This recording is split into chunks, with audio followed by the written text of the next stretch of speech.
What's up and welcome back to the G-Dog and Bree Squad, where every day is a lit day. Make sure you guys give this video a big thumbs up. Make sure you guys comment. Make sure you guys subscribe. Also make sure you guys ring that bell below so you're notified every time your girl posts a video. Today's video is going to be a little bit on the emotional side. It's going to be my appendix story, my almost death experience. So I really do hope you guys enjoy my video. I'm finally comfortable and able to open up with my body, all of that. Your girl finally confident, so stay tuned.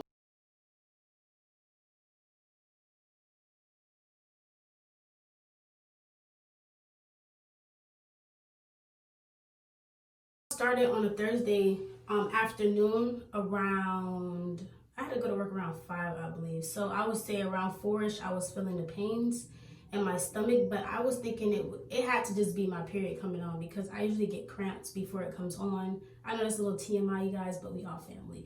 But I usually get cramps or something before my period comes on. So that's what I thought was happening. So, but it just wasn't coming on that day for some reason. Usually it'll come on that morning or maybe later on throughout the day, but it just wasn't coming on, and the pains were getting sharper in my stomach. I didn't think anything of it because I've never had appendix problems ever, you guys. So, and I never in a million years thought I'd be the one to experience appendicitis. So as time went on, the pain got sharper, but in the beginning it was bearable. Like it was just like, ow, like, you know, like, I was just holding my stomach like that. And I was like, I think I'm good, you know? So everybody's like, Brianna, you okay? I'm like, I'm good, you know? So, 3 hours later, I would say, the pain got so bad where I had to sit down. So I'm sitting down and I told my manager at the time, I was like, look, I need to go to the hospital. It's something wrong with me. So he was like, Brianna, you know, you're the only person on, so you're not able to go home. Because he just had to mention like this one time I supposedly went home and I was working. And I said I had an emergency or something and I went to the club. That was a lie, you guys. I never went to no club on the day I left to go to work. But long story short, somebody probably told him that and he ran with it.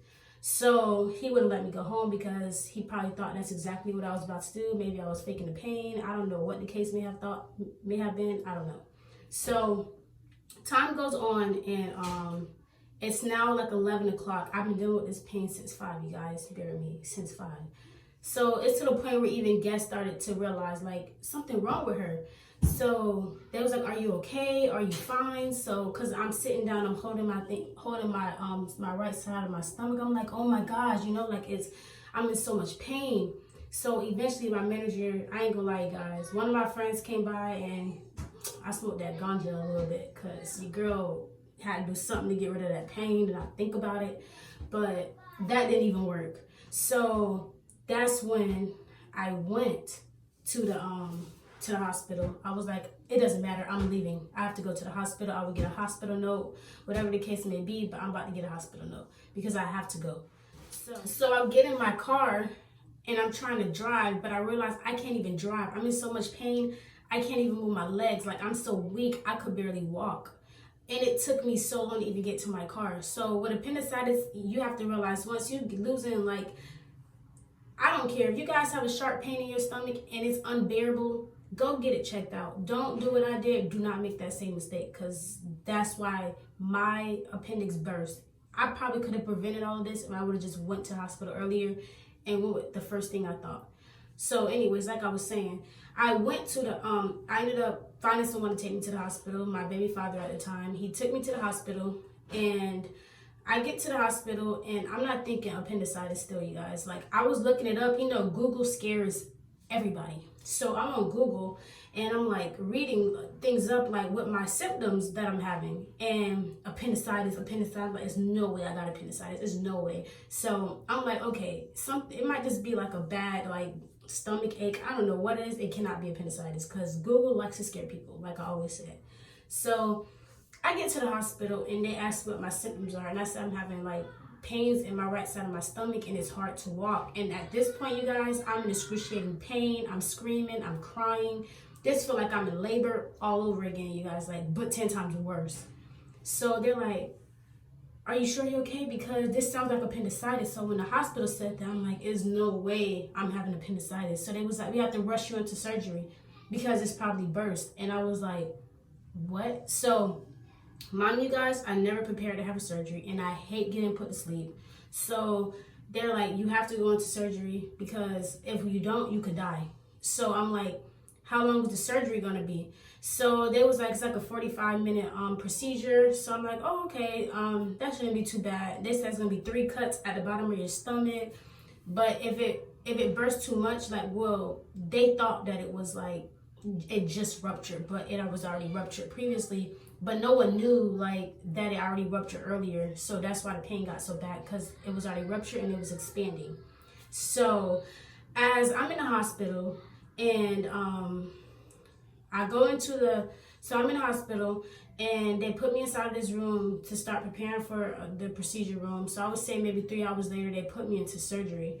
And guys, this is where it gets emotional. So they put me into my surgery. They prep surgery room. I'm finally get to the surgery room, and the lady, she's talking to me, holding my hand, because I was telling her how scared I was of anesthesia. Like, I hate getting put to sleep. So she held my hand and talked to me until I fell asleep. You guys, when I woke up, the surgery that I went to sleep thinking I was getting was a totally different surgery that I had when I woke up.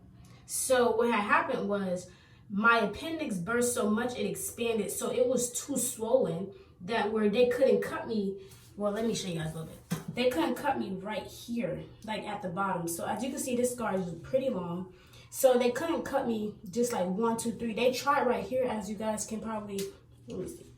You guys probably see right here. They tried to cut me right here, but they couldn't. And then it just went right here. They tried to cut it to try to like remove it, I guess.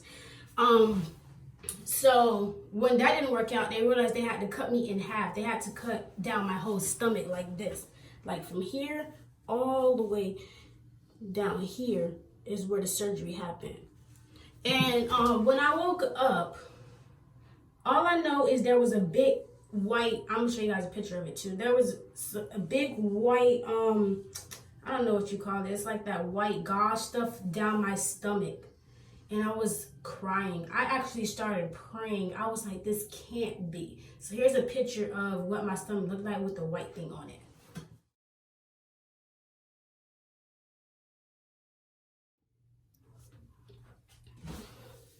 So as you can see, anyone would be very scary and angry at the fact that this is totally not what you expected when you woke up from anesthesia. So, I didn't want to remove the gauze, you guys. Honestly, it took them, and today I was about to leave the hospital to actually remove the gauze because I did not want to look at what my stomach looked like now. I was scared. I was, you guys got to understand, I always wear my crop tops. Your girl loved to show her stomach off, and I couldn't picture this ugly scar that I knew I had when I seen that big gauze on my stomach, that I could no longer wear my crop tops. That's all I could think about, no crop tops. What if I want to have another baby and I can't push him out? Because what if these stitches, that they told me I had 60 stitches and 32 staples in my stomach. And I'm like, what if these stitches pop while I'm trying to have another baby? I'm thinking all the worst things possible with this freaking, this scar on my stomach. And I'm looking at staples, you guys. Like, it's not like the staples was invisible. They were very visible. And I had 60 stitches internally, so they're inside of me. And I honestly still have them, like, even after this long time, it's still very hard down this part of my stomach. It feels like a rock. So I don't know if they put something there to keep the wound together. I don't really know. I didn't even ask too many questions. I was already upset, ready to leave the hospital. So when I got home, they sent me home with oxycodones. So I'm taking my oxycodones. At the time, my son was 2 years old, about to be 3 years old, and the oxycodones kept making me fall asleep. So me, you guys, I don't take drugs. I don't do any of that stuff. I'm a good girl. I don't do any of that smoking either. I only smoked that one time that I told you about in the video previously to try to get rid of the pain, but that didn't even work because everybody said that got rid of pain, and that didn't even work. And the oxycodones actually were taking away my pain, but they were making me fall asleep. And I have a 2-year-old. And I'm a mama bear, so if I'm going to keep falling asleep, I'd rather deal with my pain. You know what I'm saying? So I dealt with my pain the whole entire time. So I took myself off the oxycodones, you guys. So that means I felt everything. I felt the staples now. I felt the stitches. The oxycodone was minimizing all of that pain, so I wasn't even feeling it when I was taking the pills. But when I stopped taking the pills, I felt everything. But I was able to at least get up. It might have took me maybe 15 minutes to even make it to the bathroom, because it took 10 minutes to get off the couch and maybe 5 minutes to actually walk and get to the bathroom. So I felt handicapped. So I became like worthless to myself. Like, I'm like, I can't do nothing for my son. I can't get up on time to go. I can't play with him. I can't go take my son to go play outside at the park. I can't even go drive my son anywhere. I can't do nothing but sit on this couch. Because I was in so much pain. Like, you guys, I don't even like talking about it. I'm sorry. I get emotional about it already. I felt like all my mommy instincts were gone. I could do nothing. And I had these ugly staples down my stomach, which you guys actually, I'm going to show you guys a picture of that too right now.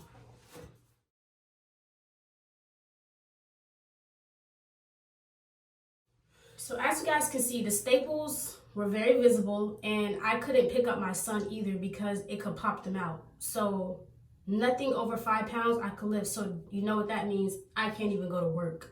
So I had to call my job. I had to take 3 months off of work and be home. And I also had to take my son over to his grandma's house to stay over more often so that I could heal properly, because I couldn't really cater to my son the way I wanted to with the surgery.